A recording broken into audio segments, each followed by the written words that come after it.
আমার মনে হচ্ছে আল্লাহ তাআলা সিদ্ধান্ত নিয়েছেন জামাত ইসলামীকে ক্ষমতায় দেবেন। প্রশাসনের যারা আছে তাদের সবাইকে আমাদের আন্ডারে নিয়ে আসতে হবে।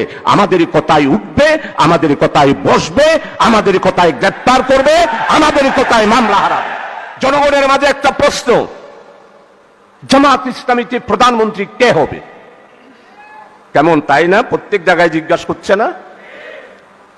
আপনারা কি জবাব দেন? আমাকে আমার সাংবাদিক বন্ধুরা জিজ্ঞাসা করেছিল সেই দিন। তো আমি তাদেরকে বললাম, জামাত ইসলামীতে ডজন ডজন প্রধানমন্ত্রী হওয়ার যোগ্যতা রাখে। জামাত ইসলামীর জন্য আজকে যে সময় আল্লাহ তাআলা আমাদেরকে দান করেছে, আর ভবিষ্যতে এই রকম সুযোগ আমাদের আসবে না। পার্শ্ববর্তী দেশ দুর্নীতির টাকা বাদ দেন, বস্তা বস্তা টাকা ভার হিন্দুস্তান থেকে আমাদের এই দেশে ঢুকবে, আর অস্ত্র ঢুকবে। আমাদের আমির জামাত যদি থাকতো, আমি বলতাম নির্বাচন শুধু জনগণ দিয়ে নয়, প্রশাসনকে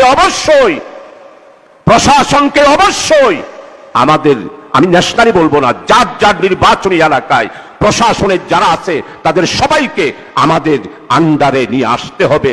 আমাদের কথায় উঠবে, আমাদের কথায় বসবে, আমাদের কথায়